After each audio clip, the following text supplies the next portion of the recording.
구독자 여러분 안녕하십니까? 제가 올린 불제자는 참나를 말하지 말라 라는 영상에 신성회복 홍익인간이라는 닉네임을 쓰시는 분이 댓글을 다셨습니다. 그분의 댓글은 참나와 무아는 같은 뜻의 다른 표현이라는 것이 주된 내용인데, 우리나라 불교계와 준불교권이라고 할까요? 불교권이라고 할까요? 이분 같은 생각을 가진 참나주의자가 아주 많습니다. 그래서 가깝게는 그분에게, 멀게는 참나와 무아를 같은 뜻의 다른 표현이라고 생각하시는 분들에게 답하는 댓글을 작성해 보았습니다. 글을 쓰다 보니 원고 용지로 80장 이상이 되었습니다. 좀 길긴 합니다만 불교인이라면 꼭 알아두어야 할 내용이라고 생각되어 영상으로 제작해 올립니다. 먼저 신성회복 홍익인간님의 댓글을 읽어보겠습니다.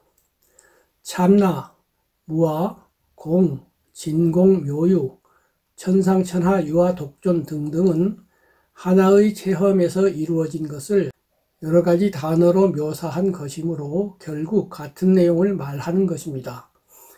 체득한 것만큼 알게 되고 아는 만큼 보이고 보이는 만큼 설명하는 법입니다. 체득 없이 지식이나 생각으로 이해하는 것은 뜬구름 잡기에 불과할 뿐입니다. 이하 저의 답변입니다. 좀 길게 두 부분으로 나누어 답하겠습니다.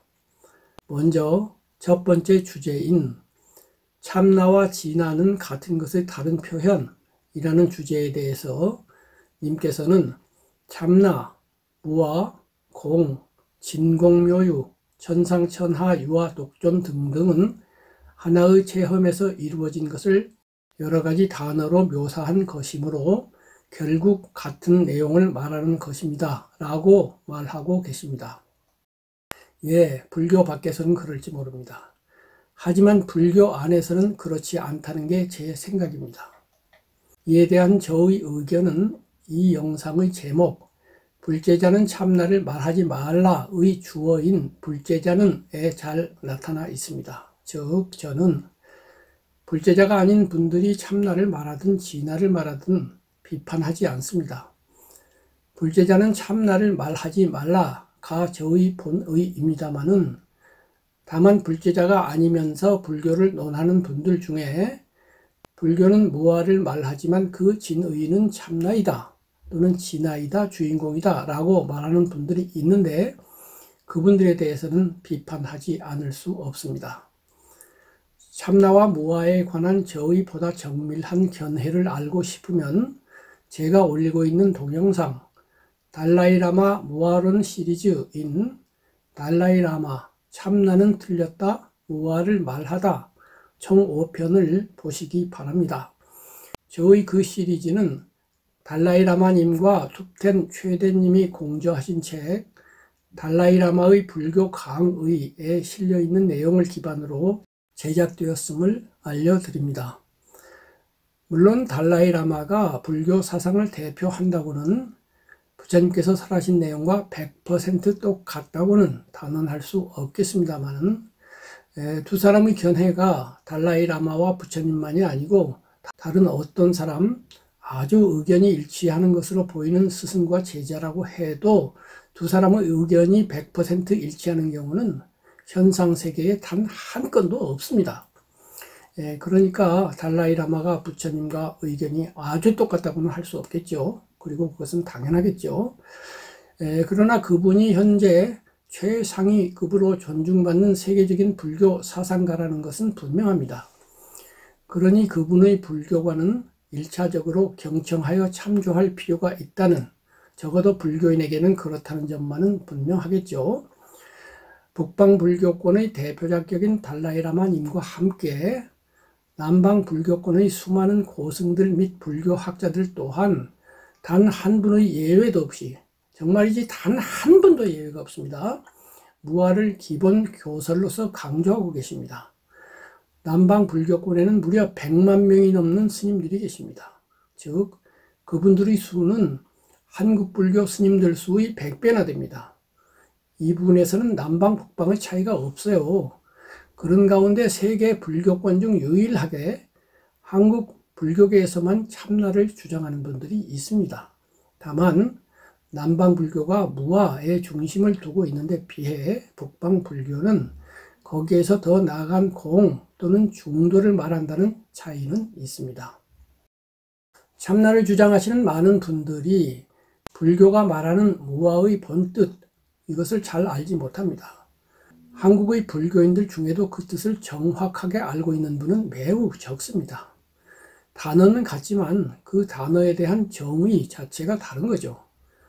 두 사람이 똑같은 홈이라는 말을 썼는데 A는 한국어에서의 홈이라는 뜻으로 쓰고 B는 영어에서의 홈이라는 뜻으로 썼다면 서로 말이 통할 수 없는 것 같은 상황이죠. 무아 찬성론자와 진화 찬성론자 간의 토론이 매끄럽게 진행되지 않는 데는 이 원인이 매우 큽니다. 저는 이 원인이 전체의 80% 이상을 차지한다고 생각합니다. 아에 대한 정의가 서로 다른 상태에서 A는 아가 있다고 하고 B는 아가 없다고 하니 그런 상태에서 이런 말 저런 말이 오고 간다고 해도 늘 헛고생이 되어버리고 맙니다. 그래서 먼저 제가 이해하는 무아의 뜻부터 말씀드리겠습니다.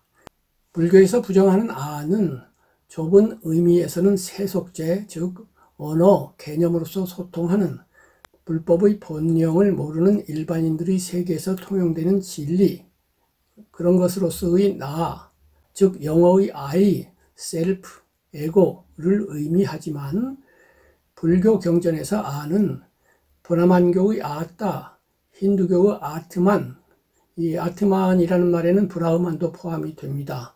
아트만은 개체의 영적인 실체이고 브라흐만은 우주적인 아트만이라고 할 수 있죠. 이 둘이 분리되었다가 하나로 합쳐진 이것이 깨달음이고, 그렇게 해서 힌두교는 한마디로 범아이려, 범은 브라흐만이고 아는 아트만인데 그 둘이 다르지 않다, 하나다, 이런 사상 아닙니까? 그래서 불교 경전에서는 아는 브라만교의 아따, 힌두교의 아트만을 의미하며 이것이 한문의 나 아자로 번역된 것, 그것이 나와 비슷하거나 같기 때문이기도 하지만 아따 혹은 아트만이라는 말의 앞에 아, 발음상의 아입니다. 그 아를 소리 나는 대로 그냥 아로 옮겨 온 거예요. 이른바 음역어 소리 번역이죠. 그건 그렇고 이 아에 대한 개념을 좀 더 넓게 적용하면 기독교의 영혼, 그리고 영혼의 극대화 내지는 최초, 근본으로서의 God, 신, 이 또한 영혼이죠. 신은 영적인 존재 아닙니까? 그래서 기독교의 영혼, 그리고 유영모 선생이라고 있죠. 그분이 주장하는 올라, 서양 철학의 시조라고 할 수 있는 플라톤의 이데아, 또 서양 철학을 이어받아 여러 철학자들이 말한 실체, 본질, 본체 등과 오늘날 불교권에서 널리 인정되고 있는 대아, 큰 나죠. 우주와 순수의식까지를 포함하는 개념이 됩니다.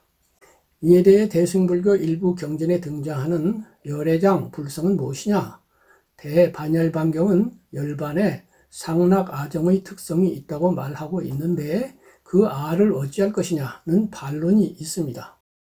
하지만 열애장과 불성이 진설이 아닌 방편설이라는 것, 혹여 청법자가 무아 교설을 듣고 허무감에 빠질까봐 설해졌다는 것, 그 교설 또한 연기법을 달리 조명한 것이라는 점은 경전 자체에도 나와 있고 달라이라마님께서도 열애장 불성 교설은 무아 교설과 상충하며 논리적 추론에 의해 반박된다.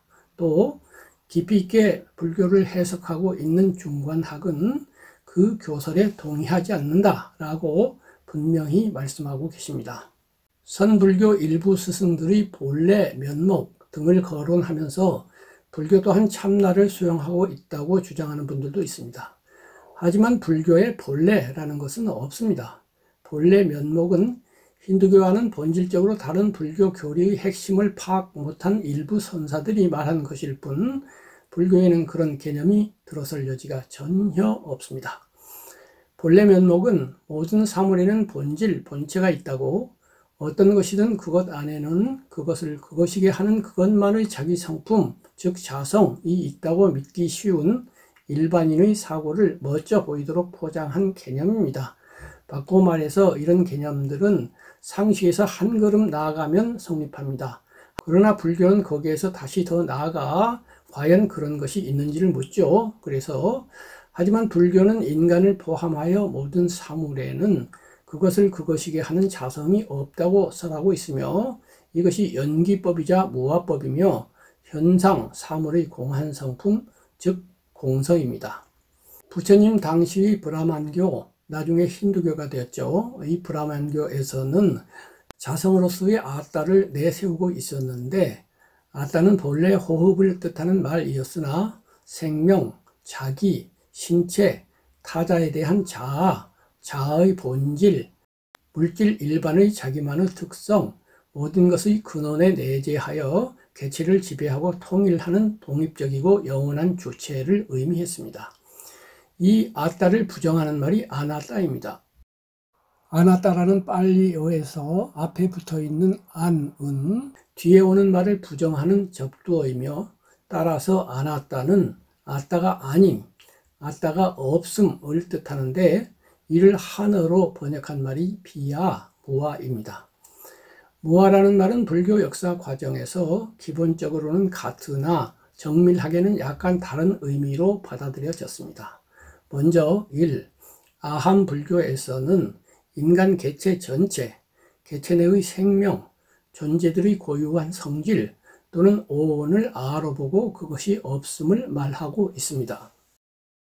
부파 불교에서는 윤회의 주체에 대해 아를 적용하였습니다. 이 유부에서는 유부가 부파 불교 중 대표적인 학파라고 말할 수 있지요.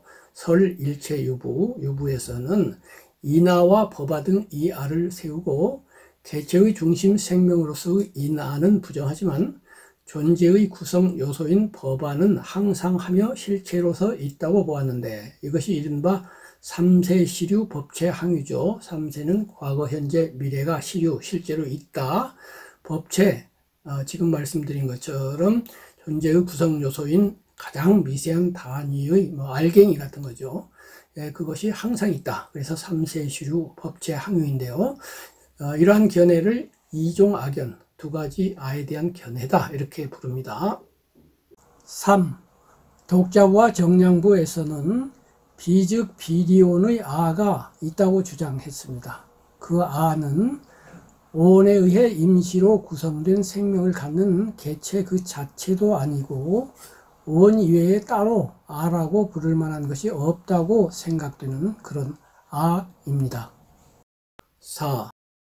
또 다른 부파 불교의 학파인 경량부에서는 승의 보트가라라고 하여 이번 생에서 다음 생으로 윤회하는 주체로서 사람 식을 주장했는데 이 또한 아의 일종입니다.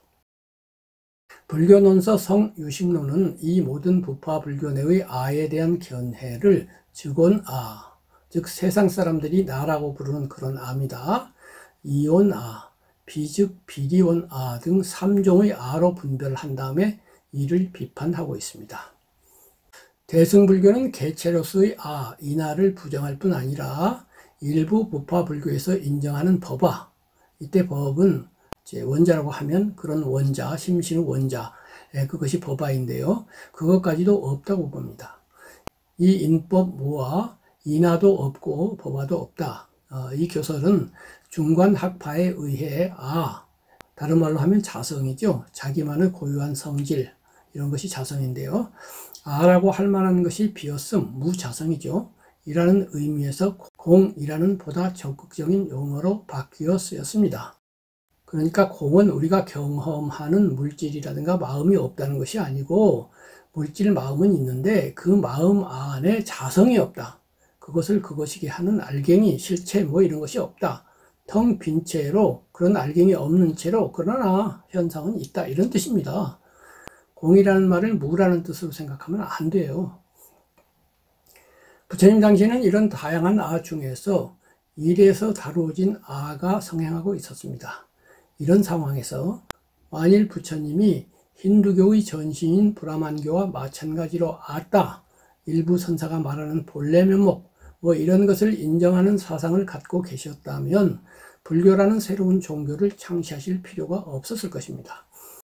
그 경우 부처님께서는 무아를 설하지 않고 아따, 참나, 본래 면목을 설하셨을 것이고, 또는 나는 무아를 설하지만 그 본뜻은 참나이다 라고 한 걸음 더 나아가 이미 말씀하신 대로 참나, 무아, 공, 진공묘유 등은 같은 내용이다 라고 말씀하셨을 것입니다. 그러나 부처님께서는 그렇게 하시지 않았습니다. 기존 사상과 명백히 분별되는, 아니죠, 아주 반대되는 거죠. 새로운 진실을 깨달으셨기 때문에 부처님께서는 기존의 종교와는 확연히 다른 철학에 기반한 새로운 종교인 불교를 세우셨고, 그에 입각하여 당신 자신을 천상천하 유아 독존자, 지금까지 아무도 몰랐던 진리를 깨달은 사람이다 이겁니다.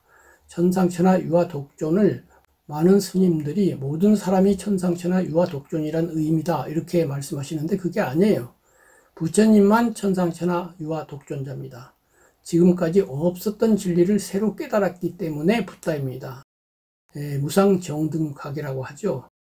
그리고 부처님의 제자로서 깨달은 분들은 천상천하 유아 독존자로서의 붓다가 아니고, 붓다는 붓다인데 말하자면 소문자 붓다, 아라한이라는 다른 이름으로 불립니다. 부처님만이 무상정등각자이고, 무상정등각자는 맨 처음 진리가 없는 때 나셔서 진리를 처음으로 스승 없이 그렇게 깨달으신 분입니다. 그래서 천상천하 유아 독존자이자 인간과 신들의 스승, 신들도 중생이니까요. 윤회 세계 안에서 열반을 모른 채 헤매고 있으니까요. 그렇게 인간과 신들의 스승으로 자부를 하셨습니다. 부처님의 모든 교설은 연기법에 기초해 있고, 연기법은 상호의존성이며, 이 상호의존성이라는 말은 달라이 라마님의 규정입니다. 그 책에 그렇게 나와 있습니다. 상호의존성은 1.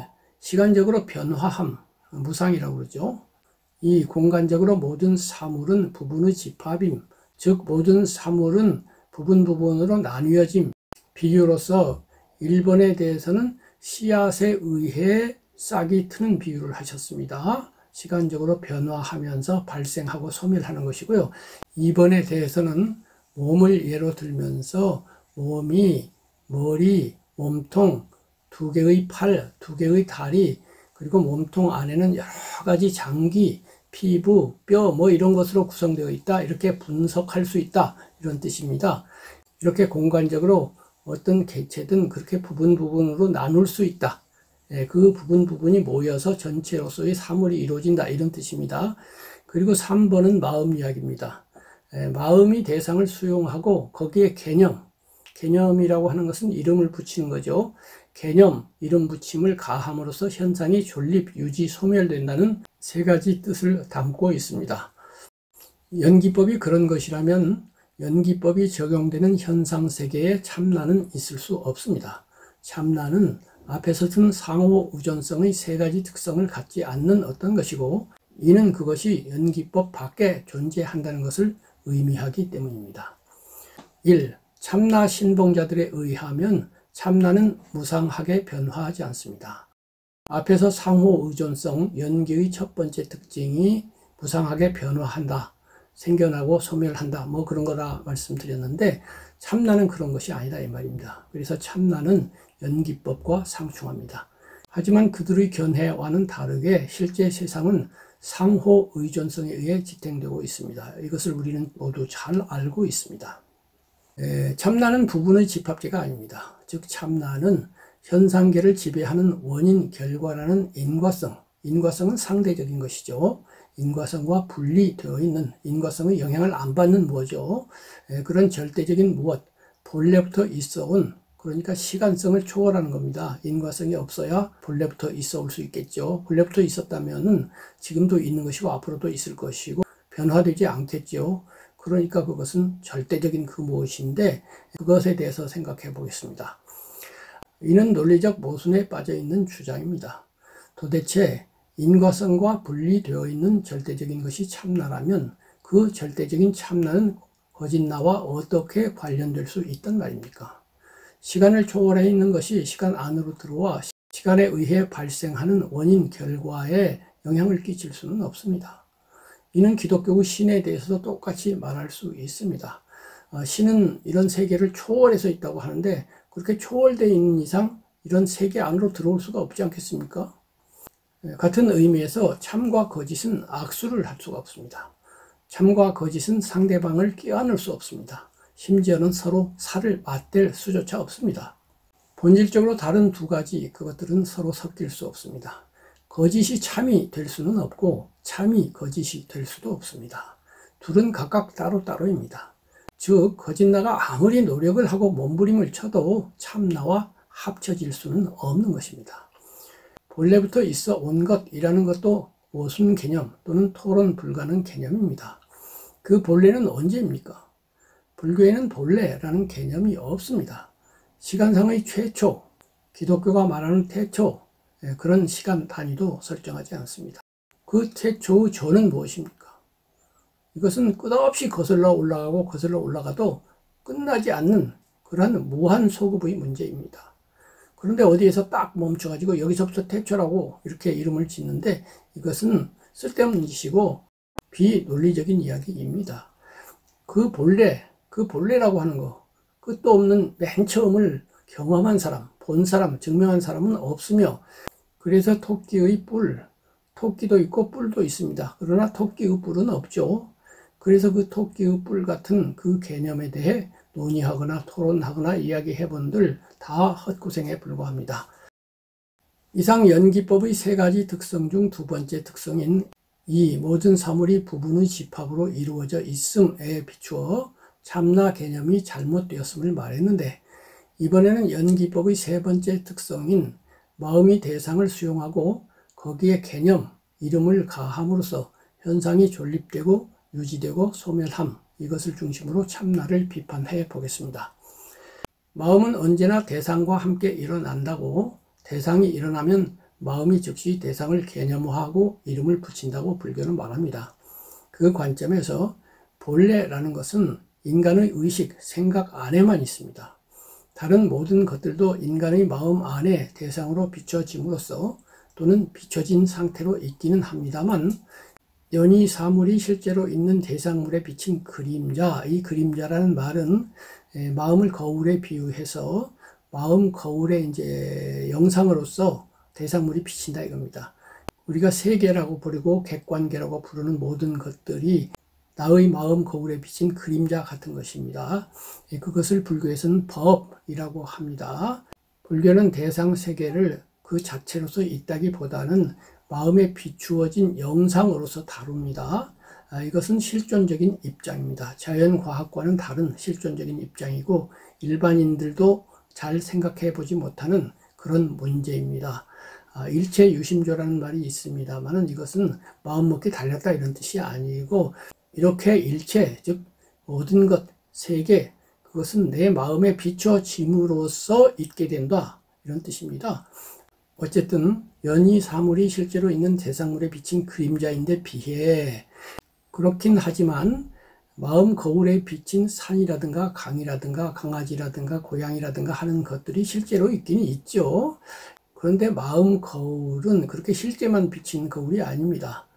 마음은 물질이 아니고 비물질이어서 없는 것을 만들어서 비추기도 합니다.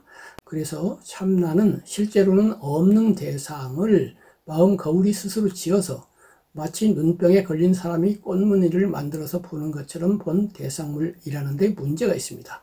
그 꽃무늬, 즉 참나라는 개념은 실제와 부합하지 않는 허구입니다.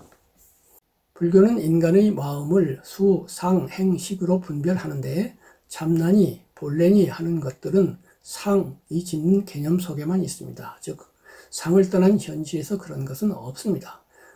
어떤 이들은 참나가 수, 상, 행, 식이라는 인간의 마음 밖에 따로 있다고 주장합니다. 그렇다면 그것은 경험될 수 없습니다. 우리를 구성하는 마음 밖에 있는 것이 참나라면 그것이 거짓 나로서의 심신과 무슨 상관이 있으며 그것과 현실적으로 경험되는 거짓 나를 어떻게 합치시킬 수 있겠습니까? 참나가 수상행식이라는 마음 안에 있다고 해도 곤란하기는 마찬가지입니다. 그 경우 그것은 참나라고 부르지 말고 그냥 수상행식이라고 부르면 됩니다. 인간의 마음으로서 수상행식 이외에 다른 것은 없다고 부처님께서는 노노히 설하셨습니다. 또 어떤 이들은 수상행식 가운데 식이 참나라고 주장합니다. 그러나 부처님께서는 식은 자아가 아니다. 식 또한 대상을 조건으로 하여 발생한다 라고 분명히 말씀하셨습니다. 달라이라마님의 설법에 식이 자아이다 라고 생각하는 사띠 비구에게 하신 부처님의 경책이 자세히 인용되어 있으니 참고하시기 바랍니다. 누군가가 본래를 설정한다는 것은 그가 논리를 포기하고 믿음 안으로 들어간다는 것을 의미합니다. 그리고 믿음은 개인적인 진실, 감성으로서의 진실입니다. 일 수는 있지만 객관적인 진리, 이성적입니다. 진리일 수는 없습니다. 물론 불교도 종교인 이상 믿음 부분이 아주 없지는 않습니다. 그러나 그 중심에 있어서 신, 아트만, 브라흐만 등을 말하는 신교와는 다르게 불교는 이성, 즉 알을 중심에 두는 법교입니다. 냉철한 이성에 기반하여 부처님께서는 나의 법은 와서 보라 라고 말할 수 있다. 나의 법은 경험할 수 있다 라고 자주 말씀하셨습니다. 이때의 봄은 1차적인 봄, 즉 논리적, 이성적으로 봄을 경험함은 2차적인 봄, 즉 수행을 통해서 봄을 의미합니다. 참나는 이성적인 그 봄을 허락하지 않습니다. 현재 경험적으로 존립해 있는 나는 거짓나라고 참나주의자들은 주장하지만 앞에서 말한 것처럼 거짓나는 거짓이기 때문에 참인, 참나와 합쳐질 수 없기 때문입니다. 그런데도 참나주의자들은 그것이 가능하다고 말합니다. 그 합일이 혹 믿음 안에서의 진실일 수는 있겠습니다만 있는 그대로 사실을 통찰하는 정신을 기반으로 하는 불교 수행의 입장에서 볼 때 그것은 교묘한 자기 기만일 뿐입니다. 아니, 조금만 검토해보면 그 기만성이 칼로 난다는 점에서 교묘하지도 않습니다. 한 사람의 불제자로서 우리는 12연기법을 통해서 그 자기 기만의 밑바닥에 갈애, 욕망이죠. 욕망의 다른 이름. 욕망은 타는 듯한 갈증 같기 때문에 갈애라고 합니다. 12연기법에서는 8번째죠. 이 갈애가 있고, 그러니까 자기 기만이 왜 일어나느냐? 갈애 때문에 일어나는 겁니다. 그 갈애의 기초는 무명입니다. 그러니까 무명이라고 하는 것은 12연기법의 1번이거든요. 그래서 이 무명이 뿌리가 되어서 갈애라고 하는 가지가 생겨납니다. 그리고 그 가지로부터 잎과 열매가 열리는데 그것이 12연기의 마지막 생로병사 우비고뇌라는 문제, 이것이 12연기의 12번째죠. 사성제에서는 첫 번째인 고성제, 모든 것은 괴롭다 이겁니다. 부처님께서는 생로병사와 우비고뇌라는 문제, 사성제의 첫 번째이자 12연기의 마지막 번, 이것이 1번 무명, 이것을 뿌리로 하여서 8번 갈래, 이것을 가지로 삼고, 그리고 노병사 우비고뇌가 열매로 맺힌다. 이렇게 무명으로부터 이것이 시작됨을 반복하여 설하셨습니다. 그렇다면 무명은 무엇인가요? 달라이라마님께서는 자신의 책에서 그것이 무아로서의 오원현상이라고 불렀습니다만은 우리는 보통 사람이라고 그러죠. 특히 그냥 사람이 아니고 나 자신으로서의 사람을 오원이라고 합니다. 이 오원현상을 나라고 잘못 아는 것, 이것이 무지의 핵심이라는 겁니다. 모든 것의 원인은 바로 이 무아를 아로 아는 이것입니다. 이것이 뿌리로 있기 때문에 여러 가지 문제가 생긴다 이런 얘기입니다. 이것을 여러 차례에 걸쳐 강조하고 계십니다. 참나니, 영혼이니, 순수의식이니, 우주의식이니 하는 개념들은 욕망에 굴복한 정신이 만들어낸 허구 개념입니다. 어떤 개념이 있고 그 개념이 지칭하는 대상물이 실제로 있을 때 우리는 그 개념을 진실 혹은 진리라고 말합니다. 모든 사물에 그것을 그것이게 하는 자성이 없다는 교설, 무아교설, 공교설이죠. 이것은 실제 사실과 부합합니다. 그에 비해 모든 사물에 그것을 그것이게 하는 자성, 즉 돌에는 돌의 자성이 있고 풀에는 풀의 자성이 있고 개에는 개의 자성이 있으며 사람에게는 사람의 자성이 있다는 아트만 참나 개념은 그 개념이 대상으로 삼고 있는 돌, 풀, 개, 사람에게 그것을 그것이게 하는 자성이 없다는 실제 사실과 부합하지 않으며 그래서 거짓입니다. 그럼에도 불구하고 여러 종류의 참나 개념들이 등장하여 많은 사람들에게 받아들여지는 것은 그런 개념들이 그 개념을 받아들이는 사람의 욕망에 부합하기 때문입니다. 많은 사람들이 실제 사실과 부합하는 진실보다는 실제 사실과 부합하든 않든 따지지 않고 자신의 욕망에 부합하는 가짜를 매우 쉽게 문제를 일망타진해 버릴 것으로 보이는 참나 개념, 그 가짜 개념을 받아들이고 있는 것입니다. 이는 그 개념을 받아들이는 사람이 지적인 능력 면에서 우수하냐 그렇지 않으냐의 문제가 아니라 그가 진실 추구의 면에서 정직하냐 그렇지 않으냐의 문제, 또는 그가 그 개념을 받아들이는 자신 안에 숨어있는 욕망 내지 무지를 있는 그대로 보아낼 수 있느냐 없느냐, 통찰해낼 수 있느냐 없느냐의 문제입니다. 신 개념의 허구, 즉 신이 존재하지 않는다는 실제 사실은 자연 과학이 이미 증명했다고 보아야 합니다. 그럼에도 불구하고 지적 능력이 뛰어난 신학자는 자신의 뛰어난 지력을 동원하여 실제 사실과 부합하지 않는 신을 증명하는 방대한 책을 씁니다. 하지만 그 책의 내용은 실제 사실과 부합하지 않는 기초 위에 서 있고 그래서 모두가 다 허구입니다. 그렇다면 신을 증명한 그 천재적인 신학자의 방대한 논리는 무엇입니까? 그것은 한 인간의 욕망의 산물, 욕망에 굴복한 마음의 억지 꿰어 맞춤 논리에 불과합니다. 그는 죽음을 넘어서고 싶은 강한 욕망을 갖고 있었고 신이 존재함으로써만이 두렵고도 두려운 죽음을 넘어설 수 있다고 보았습니다. 그래서 신을 증명하여 성립시킴으로써 자신의 욕망을 충족시키기 위해서 진실과는 반대되는 입장을 두둔하는 기나긴 글을 썼던 것입니다. 그에 비해 불교는 실제 사실과 부합하는 진실을 추구합니다.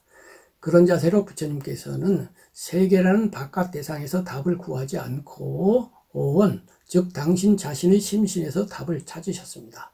그 결과 심신을 구성하는 것이 물질인 세곤과 비물질인 수원, 상원, 행원, 식원이라는 것, 그 온들은 작은 요소들의 쌓임이라는 것, 그 수많은 요소들 중 그 어느 요소도 나는 아니라는 것, 즉 무아죠.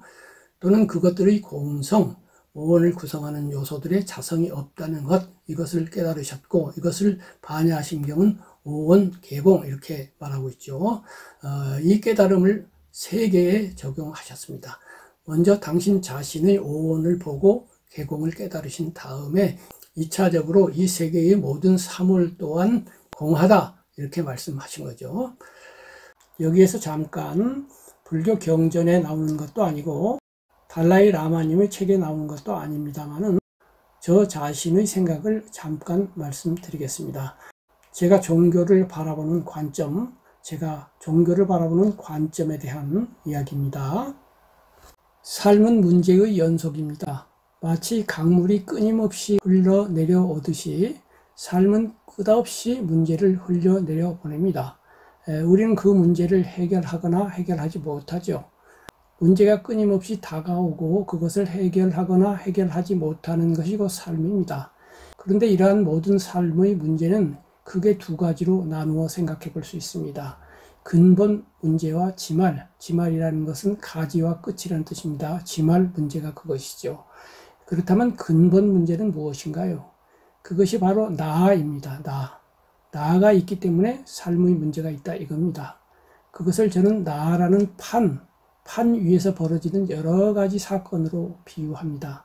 나가 판이고 나머지 문제들은 다 판 위에서 벌어진다 이겁니다. 그런데 그 판 위의 문제가 아니라 나라는 판 자체를 다루는 것이 근본적으로 다루는 것이고 이것이 바로 종교가 하는 일이라고 저는 생각합니다. 종교가 다루는 삶의 근본 문제, 이 근본 문제는 불교에서 생로병사 우비번뇌죠. 몸의 생로병사와 마음의 여러 가지 번뇌들, 그 대표자는 죽음입니다. 이런 삶의 근본 문제는 나라는 개념, 금강경은 이것을 아상이라고 하지요. 이 아상이 설정되면 즉시 그 상대편으로서의 인상, 여기서 이는 사람이라는 뜻이 아니라 아에 상대되는 남이라는 뜻입니다. 나와 남 개념이 세워지고 이로부터 나와 남의 경쟁과 대립이 생기기 때문에 거기에서 좋고 나쁨과 시비선악이 벌어집니다. 이렇게 해서 종교가 다루는 삶의 근본 문제는 나라는 개념이라는 판 위에서 벌어집니다. 여기서 판이라는 말이 중요합니다. 지구 표면은 큰 판 위에 얹혀져 있죠. 바로 그 판입니다. 세속적으로 문제를 해결하는 것은 판 위에 놓여있는 물건들을 이리저리 옮기는 것, 또는 새로운 물건을 갖다 놓는 것, 있는 물건을 없애는 것, 이렇게 판 위에 있는 물건을 다루는 것과 같고 지말 해결책이죠. 종교적으로 문제를 해결하는 것은 판 자체를 없애거나 바꾸는 것과 같습니다. 근본 해결책이죠. 이렇게 하여 종교적 해결법은 결국 나를 다루는 것, 나를 약화시키거나 줄이는 것, 마침내는 없애는 것, 그것을 통해서는 완성이 됩니다. 이는 교리의 문제가 아니라 논리의 문제입니다. 삶의 문제 전체를 해결하려면 논리상 그럴 수밖에 없다는 뜻입니다.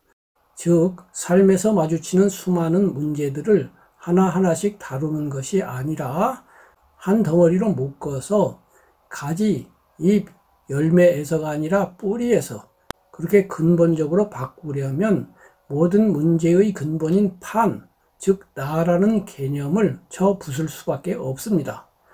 물론 살아있는 나를 죽이자는 것은 아닙니다. 살아있는 채로의 나 없앰이 필요하겠지요. 그것은 유아관, 즉 나 있음 관념, 이것을 무아관, 나 없음 관념, 이렇게 바꾸는 것을 통해서 이루어질 수밖에 없습니다.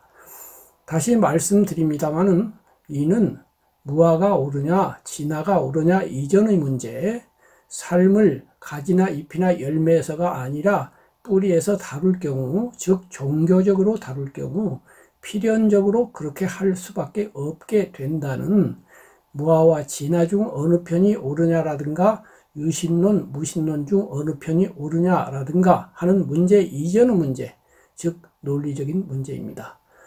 불교 교리 이전에 삶이라는 구조 자체가 아라는 것을 약화시키고 마침내는 없애지 않으면 안 되도록 그렇게 되어 있다, 이런 뜻입니다. 이 부분은 달라이라마님이나 부처님의 말씀이 아니고 저의 의견입니다. 저의 이 생각에 대한 여러분의 의견을 알고 싶습니다. 삶의 모든 문제를 근본적으로 해결하려면 판 자체를 없애거나 바꿈으로서만 가능하다는 논리적 요청 때문에 기독교 또한 자기 부인을 강조하게 됩니다. 삶을 체험하는 주체를 거짓나로 설정하여 그 거짓나를 부정하는 진화론 또한 자기 부인 교설의 일종입니다.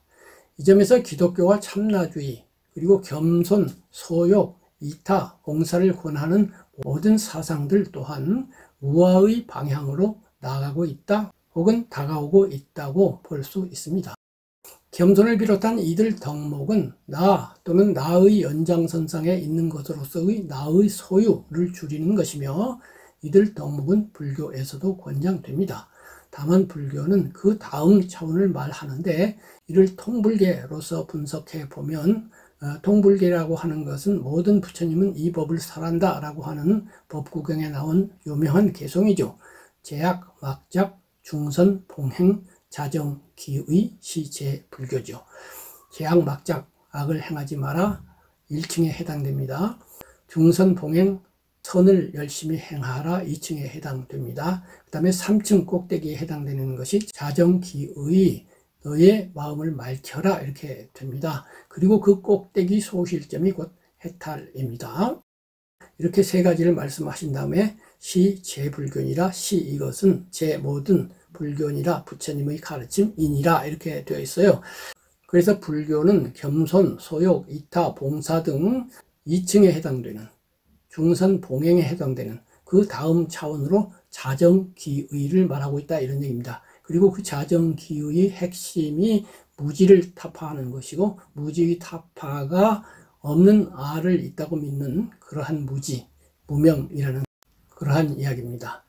그 점에서 불교는 무아 방향의 최정점, 산 꼭대기로 보면, 그림에서 본 피라미드 형태의 탑에서 보면 꼭대기 위에 올라 있는데 비해 여타 종교와 철학은 중간의 지점까지 와 있다고 볼 수가 있습니다. 2층까지만 오지 3층 꼭대기까지 못 온다 이겁니다.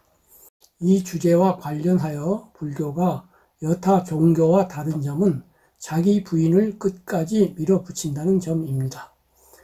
기독교인은 신 앞에서 피조물인 자기가 아무 내세울 바가 없는 존재라는 것, 신에 의해 자신이 태어났으므로 자신의 근본은 무라는 것, 따라서 신 앞에서 이러니 저러니 하며 자신을 주장할 수 없다는 것을 인정해야 합니다. 신이 전능한 존재가 되려면 피조물은 무능해야 합니다. 일반적으로 무능하다는 것은 능력이 아주 없다는 것이 아니라 적다는 것을 의미하지만 이 경우의 무능은 전적으로 능력이 없음을 의미합니다. 피조물인 나에게 단 0.0001의 능력이 있다고 해도 그 능력만큼 신의 능력은 감소하게 되고, 그래서 신은 100% 전능자가 아니라 한계 능력자가 되어버리고 맙니다. 이런 논리적 필연성을 끝까지 밀어붙임으로써 개신교파의 하나인 장로교는 구원 예정설을 주장하기에 이르렀습니다. 그런데 이 교리는 장칼뱅의 교리라기보다는 신의 전능성을 인정하면 필연적으로 여기에 도달할 수밖에 없는 논리적인 결말입니다. 이것은 장로교의 교리 문제입니다만은 다른 교파의 신자라고 하더라도 기독교인은 신 앞에 자기를 최대한 낮추어 부인하지 않으면 안 되는 것이 사실입니다. 그렇지만 이 자기 부인의 끝에 무언가가 남습니다. 자기 부인이 100%짜리가 아니다 이런 말입니다. 바로 여기가 기독교가 불교에 못 미치는 부분입니다. 그렇게 자기를 부인하고 또 부인하지만 기독교인에게 끝까지 남는 것이 하나 있는데 그것이 영혼, 그리고 영혼의 구원입니다. 그에 비해 불교에서는 자기 부인을 더 밀고 나갑니다. 과연 영혼은 있는가? 라고 불교는 묻습니다. 그리고 마침내 그것이 없음을 통찰한 다음 영혼 없음을, 즉 무아를 깨닫습니다. 불교의 입장에서 설령 어떤 사람이 영혼을 가진 채로 천국에 간다고 해도 그는 영혼이라는 이름의 나로서 생각할 것이고, 그래서 그에게는 나 아닌 것으로서의 너, 대상, 너라는 것은 어떤 사람만을 의미하지는 않고 천국이라든가 천사라든가 신 또한 너가 되겠죠. 어쨌든 그래서 그에게는 나 아닌 것으로서의 너가 있을 것이며, 이렇게 나와 너가 갈라지고 나면 대립과 경쟁이 일어나죠. 그래서 그 둘은 경쟁하고 마침내는 투쟁하게 될 것입니다. 나라는 판, 그 판은 구원이라는 이름의 거룩한 금치를 한다고 해서 달라지는 것이 아닙니다.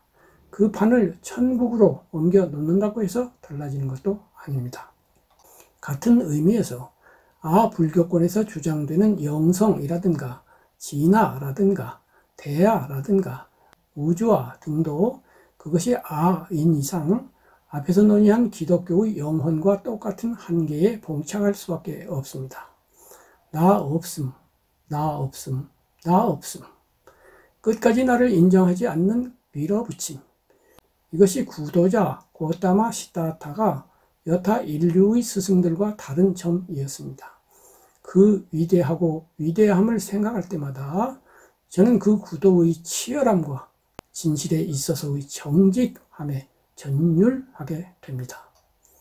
이상 영혼이라든가 진화라든가 하는 멋진 이름으로 포장한다고 해도 그 또한 아를 인정하는 것이며, 따라서 문제의 판은 전혀 없어지는 것이 아니라는 점을 강조해 말씀드렸습니다만, 이번에는 현실성에 대해 말해 보려 합니다. 불교를 잘 모르는 사람들은 불교가 비현실적인 교리를 말한다고 여깁니다. 하지만 불교는 매우 현실적인 철학입니다. 불교는 경험세계 안에서 무아를 주장합니다. 불교는 신이라는 증명이 불가능하고 경험되지 않는 대상을 설정하여 그 앞에서 자기 부인을 하라고 하지도 않고, 경험되지 않는 대상인 진화를 설정한 다음 경험하는 주체인 자기 자신을 거짓 나라고 부정하지도 않습니다. 참나주의자들이 부정하는 그 거짓 나를 있는 그대로 꿰뚫어 보라고, 그 거짓나가 거짓나는커녕 실제 삶을 경험하고 있는 게 중요한 것이라고, 다만 그것을 있는 그대로 꿰뚫어 보라고, 그러므로서 나가 오원으로 구성되어 있음을 보라고, 오원이 무아이고 공함을 보라고, 그러면 무지를 벗게 되어 무지에 근거하여 발생하는 갈망에서 벗어나게 되며, 그러므로서 노병사 우비고뇌라는 문제로부터 해방되는 홀가분함, 자유, 해탈, 열반이죠. 이것을 얻게 된다고 말합니다. 한마디로 말해서 참나와 무아는 반대 개념입니다. 저는 없음을 말하는 무아와 있음을 말하는 참나가 어떻게 같은 뜻이 될 수 있는지 님이 주장하는 바를 도무지 모르겠습니다. 굳이 짐작을 해보자면 님을 비롯하여 참나를 주장하시는 분들은 현상세계의 유의법과 현상세계를 넘어선 무의법을 혼동하기 때문에, 즉 둘을 뒤섞어 잘 분별하지 못하기 때문에 저와 의견이 달라진 것이 아닌가 싶습니다. 불교에서 무아는 현상세계, 즉 중생계에서 불법을 배우고 닦는 사람, 집착이 남아있는 사람, 차 안에 있는 사람을 대상으로 설해집니다. 이 말은 그 반대쪽인 피한 열반에 이른 성자들에게는 무한히 지난 일을 논의할 필요가 없다는 것을 의미합니다. 여기에서 참나나 무아를 말하는 누군가가 있을 때 그 사람이 열반에 이른 사람이냐 아니냐의 문제가 생깁니다. 지금까지의 제 답변이 참나와 무아는 같은 것의 다른 표현이라는 견해에 대한 저의 의견인데 비해 지금부터 논의할 것은 체득 또는 체험에 대한 저의 의견입니다. 님께서는 댓글에서 체득한 것만큼 알게 되고 아는 것만큼 보이고 보이는 만큼 설명하는 법입니다. 체득 없이 지식이나 생각으로 이해하는 것은 뜬구름 잡기에 불과할 뿐입니다. 라며 체득 문제를 거론하셨습니다. 님께서는 제가 체득이 없는 사람이라고 단정하고 있다고 판단되는데요. 제가 체득 체험을 했는지 안 했는지를 님은 어떻게 아시나요? 저는 법 앞에 겸손한 태도, 즉 제가 아직은 열반을 성취하지 못한 사람이라는 입장을 취하고 있는데, 혹 저의 이 겸손함이 체험 없음을 의미한다고 생각하시나요? 체험이라는 것이 있다고 말하는 사람에게는 있고 있다고 말하지 않는 사람에게는 없는 건가요?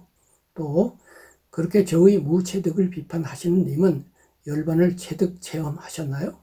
열반을 체득했다면 님은 성인이겠지요. 님은 성인이신가요?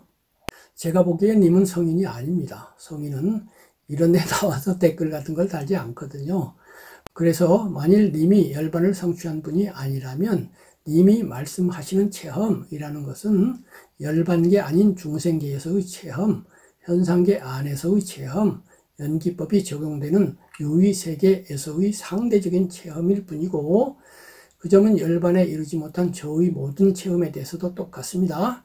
그래서 체험은 열반이라는 무의세계와는 아무런 관련이 없습니다. 체험. 아무리 비상하고 고귀하며 숭고하고 위대한 체험일지라도 그런 모든 것을 무와 공으로 돌리는 것이 본령으로서의 불법입니다. 무언가를 보았네, 무엇을 들었네, 무엇을 느꼈네, 마음이 행복하네, 언어로 설명할 수 없는 체험을 했네 등등은 모두 유의법으로서의 무엇, 중생으로서의 무엇일 뿐이라는 얘기입니다. 그런 체험에 의미를 부여하는 것은 매우 위험합니다. 그 의미 부여에는 필연코 자신의 욕망, 앞에서 말한 뛰어난 신학자의 욕망이 따라붙게 마련이기 때문입니다. 그가 중생인 한 욕망이 1%라도 있게 마련이며, 그 욕망의 가장 강한 형태는 물질적인 대상을 향해서가 아니라 비물질적인 대상에 달라붙습니다. 돈 욕심, 여자 또는 남자에 대한 욕심보다는 명예 욕심이 더 크며, 명예욕 중에서 성인이라거나 위대한 스승이라는 말을 듣고자 하는 욕심이 가장 높은 곳에서 중생을 유혹하고 있습니다. 이런 사정을 감안한 때문이겠습니다만, 불교 경전 어디에도 깨달음을 성취한 성자가 자신의 체험을 이야기한 것이 없으며, 불교 경전이 부처님께서 제자들의 경지를 인정하는 장면을 보여주기는 하지만 제자들이 남의 경지를 인정하는 것은 보여주지 않습니다.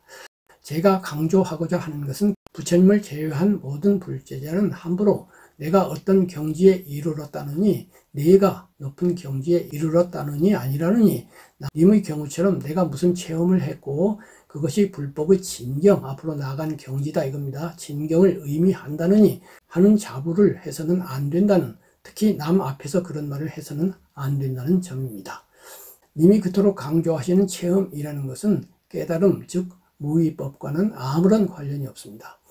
영적인 체험이라고요? 영적이라는 것 또한 유의법 안에서의 현상일 뿐입니다. 물질적이 아닌 마음의 행복이 물질로 얻어진 행복보다 더 높다고요? 맞습니다. 그러나 더 높긴 할지 몰라도 영적인 행복 또한 무상한 행복, 욕망과 무지의 때가 깨어있는 마음의 행복, 즉 유의법으로서의 행복입니다. 유의법으로서의 모든 사물은 자성이 없기 때문에 공하며 이 원리는 사람에게도 적용됩니다. 즉 사람 또한 자성이 없기 때문에 공합니다. 이를 반야심경은 오원개공이라는 말씀으로서 설파합니다. 나아가 불교는 공조차도 공하다고 말합니다. 이를 공공이라고 하죠. 공이라는 실체가 따로 있지 않습니다. 현상계 자체가 공하고 인간 자체가 공할 뿐 현상계나 인간 안에 공한 놈, 공한 것 이런 것이 따로 있지 않다는 뜻입니다.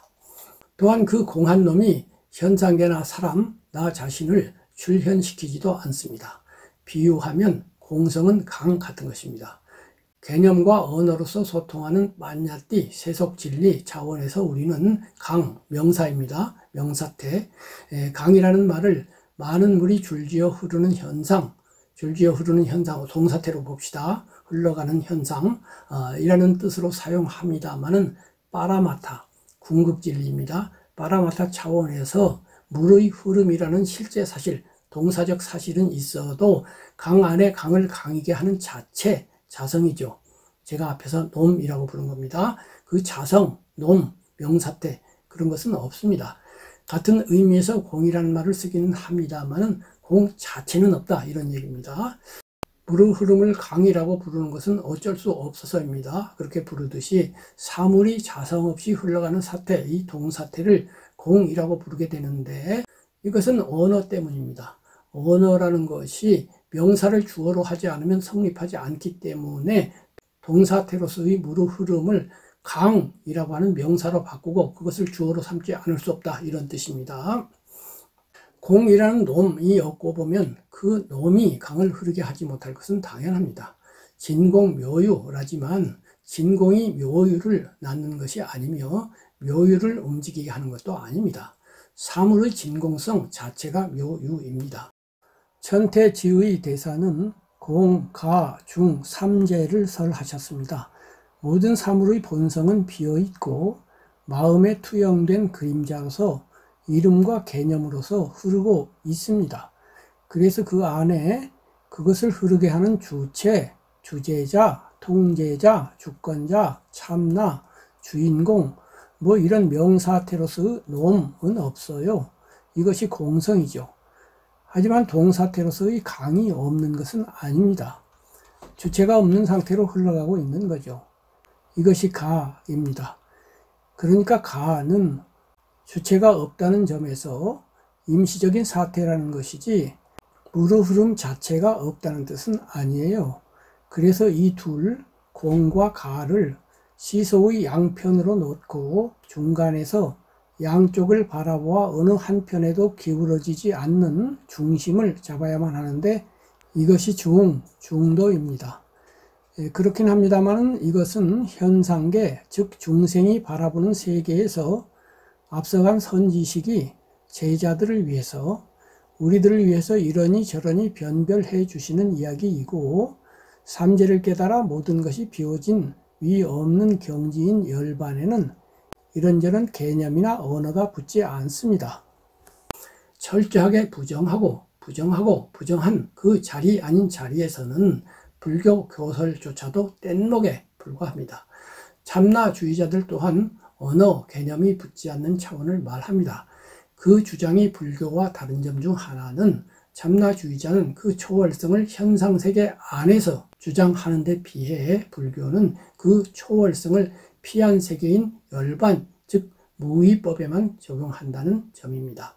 아직 열반, 즉 피안에 도달하지 못한 수행자는 자신이 차 안에 이 중생세계에 살고 있는 중생이라는 점을 잊어서는 안 됩니다. 피안, 열반에 도달한 분들은 뗏목, 즉 언어 분별이 필요 없다고 말해도 되지만 차 안에 사는 사람은 함부로 그런 말을 해서는 안 됩니다. 우리에게는 차 안에서 피안으로 데려다 줄 뗏목이 필요합니다. 뗏목은 필요 없다. 교설은 아르마리에 불과하다. 논리나 개념으로는 불교의 본명에 접근할 수 없다고 말하는 것은 차 안에서 수행하는 불제자들을 헷갈리게 할 뿐 전혀 이익을 주지 못합니다. 님께서는 체득 없이 지식이나 생각으로 이해하는 것은 뜬구름 잡기에 불과할 뿐이라고 말씀하셨습니다. 그렇다면 님께서 말씀하시는 내용은 지식 생각을 넘어선 것인가요? 이 댓글이 그런 내용이냐 이런 뜻입니다. 저로서는 제가 한 말은 지식 생각이고 님이 하는 말은 지식 생각 그 이상이라고 보는 님의 의견에 도무지 찬동할 수가 없네요. 또 지식 생각이 그렇게 가치 없는 건가요? 그렇다면 님은 불교 또는 종교 진리에 대한 지식 생각이 전혀 없나요? 또 있는데 쓰지 않는 무용지물인가요? 님은 자신이 무슨 말을 하고 있는지 알고나 계신가요? 사람으로서 어떻게 지식이 없을 수 있으며 생각이 없을 수 있겠습니까?